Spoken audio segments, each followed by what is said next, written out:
A year ago. Genya knew he shouldn't be so angry all the time. Instead, he should be feeling somewhat proud. He had just become a demon hunter.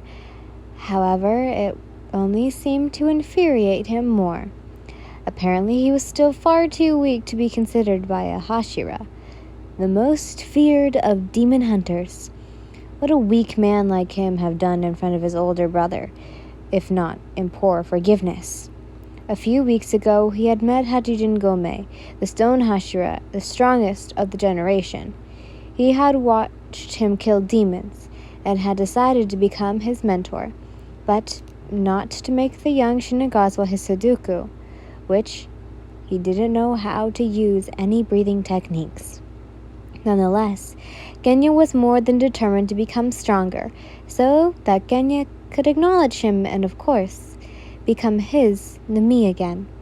Despite Sanemi's death glares and disapproval, Genya was just grateful enough that the Wind Pillar had generously agreed to offer him to stay at his house until the young Shinazugawa could get his own feet on the ground. Training with the stone Hashira had been detailing, and all Genya wanted to do was relax his aching muscles and eat babamochi. Nami, he called out upon entering the house.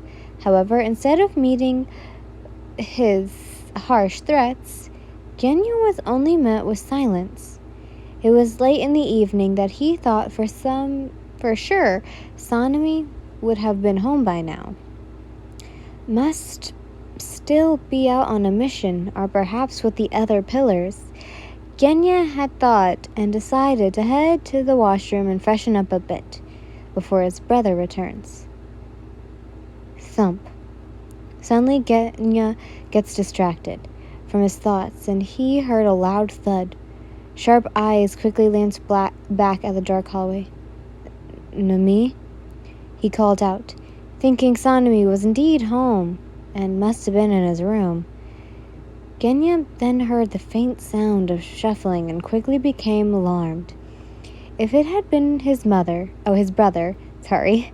he would have answered by now, as the young Shinagawa's mind began to think that it might be an intruder, and cut off the water. Not mindful that he was shirtless, Genya went to observe and look around the bathroom for a blunt object to use as a weapon to protect himself. He internally cursed himself for leaving his sword and gun in the other room as he picked up a wooden back scrubber. He held it close to his chest and glanced down the hallway, just waiting for something to pop out. "Who's there?" Genya yelled. 5 minutes went past with no sound of anything, and Genya felt it would be safe to take a peek. Had it been a robber, they would have reached upon him already. He poked his head out and looked left and right. No one was there. Genya sighed, relief, but didn't let his guard down. He then stepped to the right and looked inside the living room that was connected to the kitchen area. Nothing was out of place, and no one was there. He decided to check the bedroom and step into his room first. He looked again. Nothing was rearranged, aside from his bed being unmade, and it was just the way he'd left it. The young Shinagawa sighed and closed the door. Maybe it was just my imagination.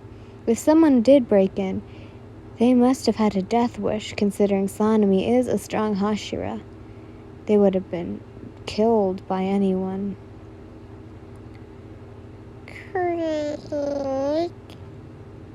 Genya jumped and immediately snapped his gaze towards Sanemi's room. The sound came from inside his brother's room. Without hesitation, he slid the soji open and was met with a long, shadowy figure trying to escape through the window. Not giving his brain time to process the situation, Genya lunged himself and attacked the unknown being with the brush. It was too dark to see what or who they were, as the figure screamed and tried to get out of the window.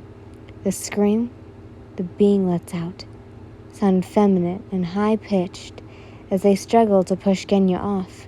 The young Shinagawa bared his fangs. He prepared, looking more demonic as he tried to pull the intruder away from the open window. With his makeshift weapon long forgotten, Tennyo went to use his own brute strength, but the intruder kicked him in the guts, causing him to stumble back. Keeping the observant escape, the unknown figure managed to get away through the window, and Genya caught a glimpse of something made of silk, and it seemed to flow above the stranger's head. "You're not getting away!" Genya exclaims as he grabs the stranger's legs. Not wanting them to get away, he bites hard onto the stranger's legs. They let out a painful scream as his sharp fangs sink into their skin. Genya glares to see a pair of eyes staring down at him in anger and catches the sweet smell of something.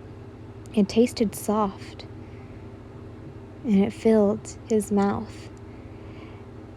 As he's about to bite off a piece of their flesh, the stranger uses their free leg and kicked him, causing him to release their leg.